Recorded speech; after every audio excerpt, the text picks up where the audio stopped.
Correction de l'activité expérimentale, quel est l'effet d'une diode ou d'une DEL? Petit a, je réfléchis. Je pense que le sens de branchement d'une diode ou d'une DEL dans un circuit est indifférent à une importance. On peut faire l'hypothèse que l'on veut. A priori, si on l'étudie, c'est que sûrement ça va avoir une importance. Il faut ensuite construire le circuit suivant en respectant le sens de branchement. Je commence par regrouper les dipôles dont j'ai besoin. J'ai besoin d'un générateur. Ici, je fais attention au sens. Je vois que le plus est situé à gauche. Donc en fait, je vais retourner le générateur pour l'avoir dans le même sens que sur le schéma. Ici, une lampe et en bas, une diode. Et je fais attention au sens de la diode de manière à ce qu'il soit le même que sur le schéma. Je vais rajouter des fils. Et après vérification, on peut allumer. On observe que la lampe brille.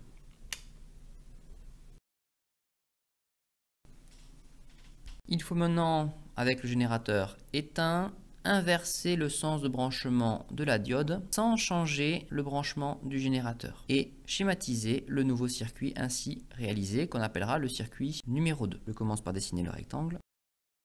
En haut, comme précédemment, donc je vais mettre le générateur sans changer son sens. À gauche, je remets la lampe. Et en bas, je refais le schéma de la diode en inversant le sens. Je réalise le circuit afin de pouvoir faire l'observation. Pour réaliser ce circuit, il suffit d'inverser le sens de branchement de la diode. Et après vérification, on allume. On observe que la lampe reste éteinte. On va pouvoir passer maintenant à l'interprétation. Le sens de branchement d'une diode a-t-il une importance justifiée? On vient de voir que le sens de branchement d'une diode a une importance puisque dans un cas, la lampe s'allume et dans l'autre cas, elle ne s'allume pas.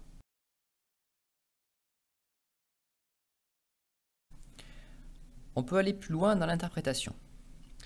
Ici, ce qui a changé entre les deux circuits, c'est donc le sens de la diode et en particulier le sens de la diode par rapport au sens conventionnel du courant. Par convention, le courant, on le représente de manière à ce qu'il aille du plus vers le moins.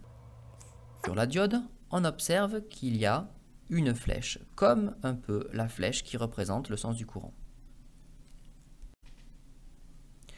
Lorsque le sens conventionnel du courant et le sens de la flèche représentée sur le symbole de la diode sont dans le même sens, comme c'est le cas ici, alors le courant peut effectivement passer. Au contraire, ici, lorsque le sens conventionnel du courant qui va du plus vers le moins est opposé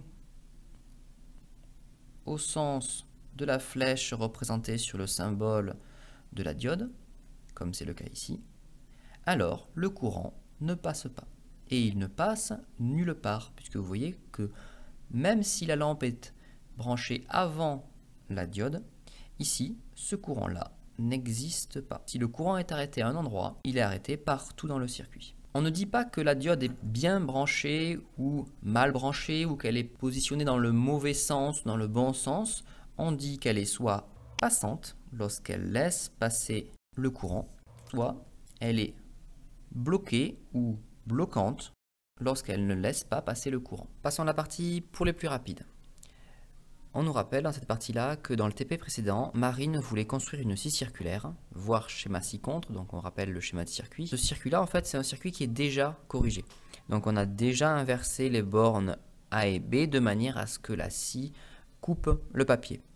Mais on nous demande ici d'améliorer ce montage-là afin que la scie ne puisse tourner que dans son sens de coupe, c'est-à-dire que dans le sens dans lequel il est déjà branché.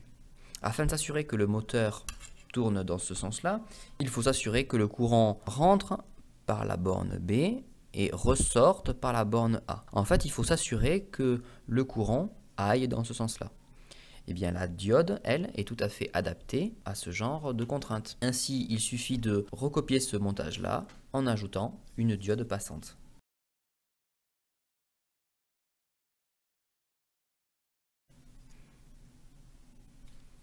Il faut maintenant réaliser ce circuit-là pour vérifier que ce qu'on a proposé fonctionne. Pour réaliser ce circuit, il me faut une pile, une diode, un interrupteur et un moteur. Il ne me reste plus qu'à placer les fils en partant du plus pour rejoindre le moins.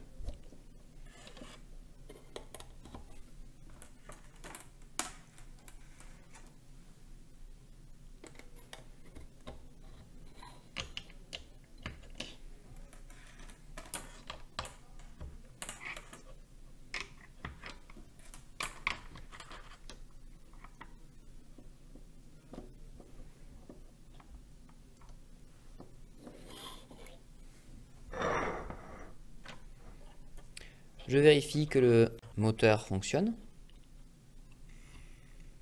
Imaginons maintenant que j'inverse le sens du courant.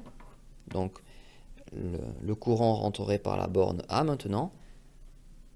Eh bien non, là ici, le moteur ne tourne plus parce que la diode ici bloque le courant.